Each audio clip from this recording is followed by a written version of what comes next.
அனைவருக்கும் வணக்கம். Good morning everyone.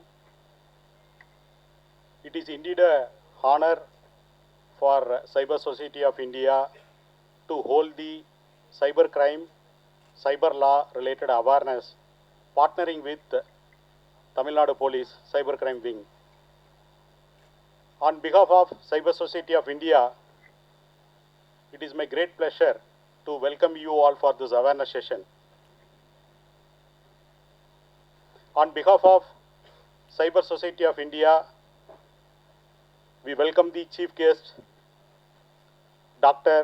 A. Tyagarajan, Senior Advocate, Madras High Court,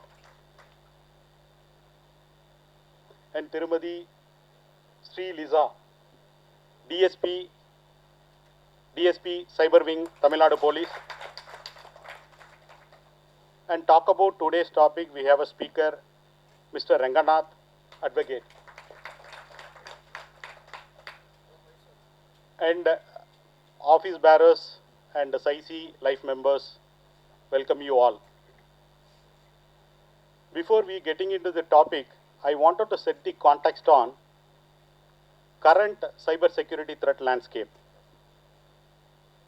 If you look at the current cyber security threat landscape, globally, be it government organization, federal agencies, or the corporate,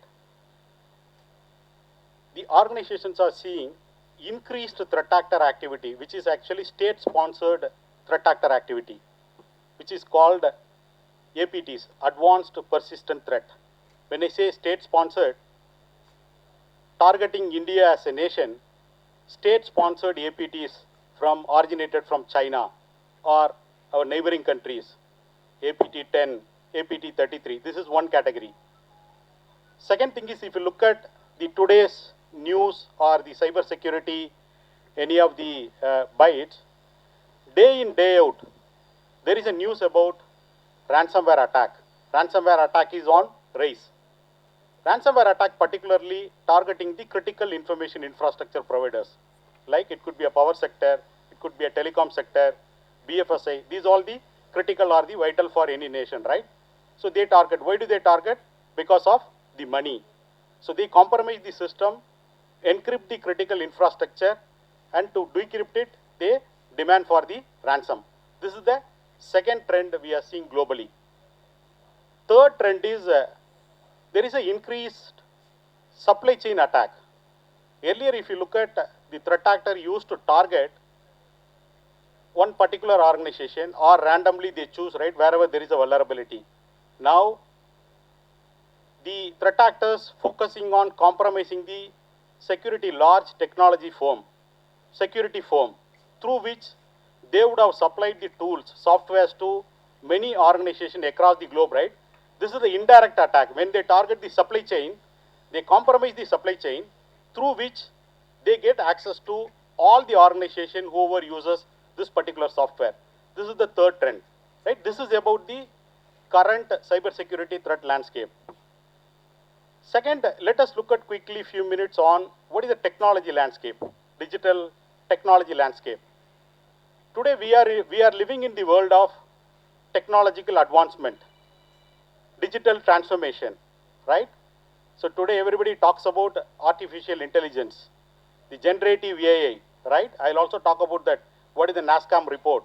Generative AI, IoT, adoption in cloud, which means we are living in the world where anytime, anywhere access, right? So this is called like a digital age. This is the scenario we are living. Keeping this particular digital era or the digital age, right? What we need to look at is what is the technological advancement happening today. So when I talk about the AI part, artificial intelligence, particularly on generative AI, right?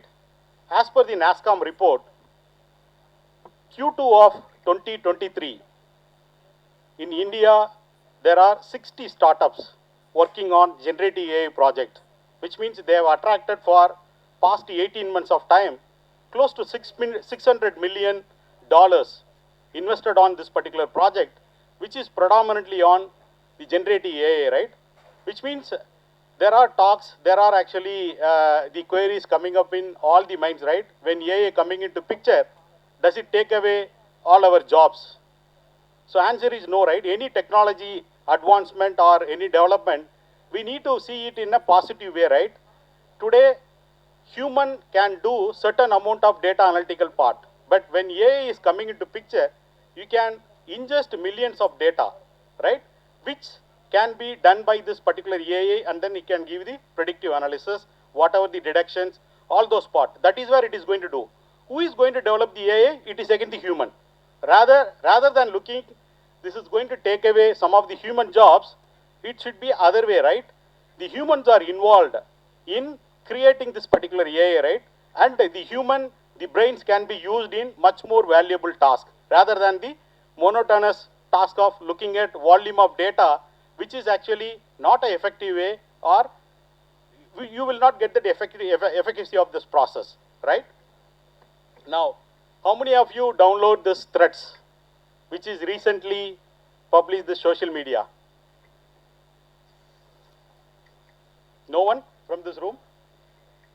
Okay, threads. This is again coming from Mark Zuckerberg, right?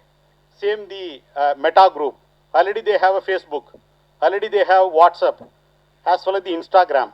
Now they have released the threads, which is equivalent to Twitter. You can give the text messages, short text messages, you can repost, you can reply, you can do the like, all those things, right? You know how this actually created havoc across the globe? In 2 hours time, 2 million downloads. In 24 hours, 30 million downloads.